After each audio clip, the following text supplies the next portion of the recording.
All right, folks, joining me now is David Friedman, old friend, former ambassador to Israel, and North Dakota Senator Kevin Cramer, a member of the Senate Armed Services Committee. Haven't seen Senator Cramer in quite a while. Gentlemen, thank you for coming on. We appreciate it. You know, David Friedman, Ambassador Friedman, I was tracking you in some of your earlier comments today and so forth. This is a war on behalf of America. I mean, it's a war to preserve the Israeli state, but it's a war to preserve America, and I guess embellishing a little bit, it's a war to preserve, I don't know, civilization as we know it, or as we would like to know it. The stakes here are culturally, politically very, very high, as well as the security zone. What are you thinking right now at the end of the day, David?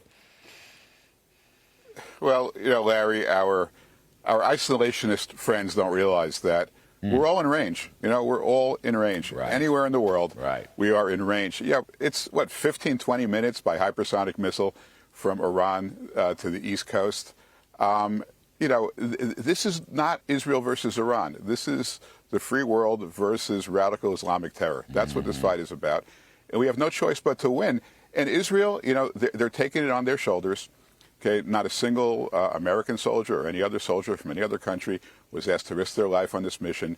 They flew, you know, 1,200 miles, 800 miles, depending upon where. You know, they refueled in the middle of the air. They relied on their own intel, their own blood and treasure, and they defanged, they declawed, you know, the leading state sponsor of terror that was on the brink of a nuclear weapon. How can anybody not consider that to be an extraordinary accomplishment and a great outcome for the world? And as you point out, for the Middle East, wow, does this open up the Middle East in the, you know, in the relatively short term? You know, you and I both worked on the Abraham Accords. In the very short term, how much does this open up this area for peace and prosperity? Senator Cramer, there may be heartbreak in the days ahead. I don't know how these battles, you know, Iran throwing missiles at Tel Aviv, I think Israel will ultimately prevail and then some. But I think it's interesting. We were talking earlier in the program, all these Middle East countries, Gulf Coast countries backing, helping Israel today and last night, helping Israel. And the list I had, and maybe Ambassador Friedman has a better list, Saudi Arabia, Turkey, Azerbaijan, Jordan, UAE, even Qatar. Qatar, of course, playing 5 different ways to center. But you know what I'm saying? I don't think there's any, no matter what public comments are being made, and this is a security issue principally, but it also could translate into Abraham Accords, trade, and economic stuff. They want to help Israel. They want to rid themselves of the scourge of the Iranian Ayatollahs and communists and terrorists and militarists. That's the way I see it, Senator Kevin Cramer. Well, it'd be hard for me to improve on what you've just said, but let me just maybe emphasize a couple of things. Economic and trade relationships is national security, and that's what is so intuitive to Donald Trump. It's part of why he's so patient with, I think, with Ukraine and Russia, because at the end of the day, we're less likely to shoot each other if we're doing business with one another. So I think it's all part of the same package. The one thing, you know, and I tried not to live with too many regrets, but one of the things I regret is we had 4 years of Joe Biden, because we were on such a great trajectory, and that foundation is proving very valuable today with all the countries you've named. And I think it's going to be even better going forward, because to your point, civilization is what was on the line, and I think civilization wins the day. Yes, sir. For civilization, freedom, liberty. Ambassador David Friedman, I think President Trump played his hand very well. He was unflinching, you know, none of these Biden-esque, snarky, you know, little whacks at Israel while Israel is going through this existential self-defense. And after all, President Trump wanted to negotiate.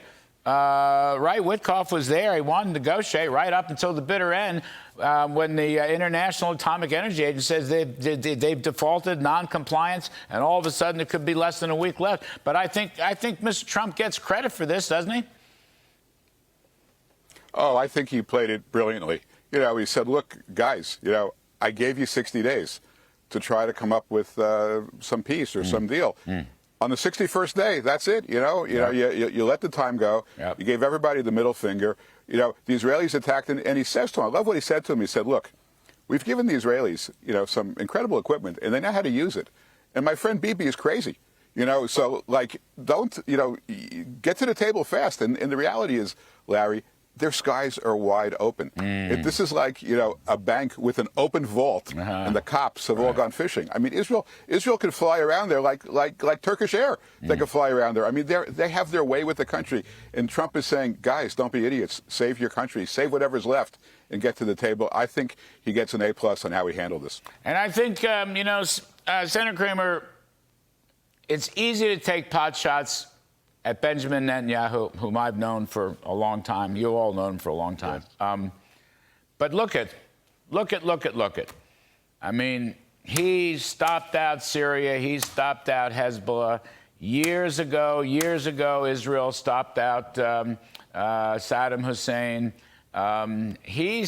Somebody, some point, is going to lay down the arms race against Netanyahu and say, this guy is a Churchillian figure, okay? You may not love him. You don't have to love him. The reality is, if he ends the nuclear threat in the Middle East with Iran, if he brings peace to that region, if he expands the Abraham Accords and so forth that Ambassador Friedman helped to pilot, you got to give Netanyahu credit. I don't care. Democrats, come on. Look what's happening there. Who else would have done what Bibi Netanyahu has been doing? Who else would have done it in that region, or for that matter, any place?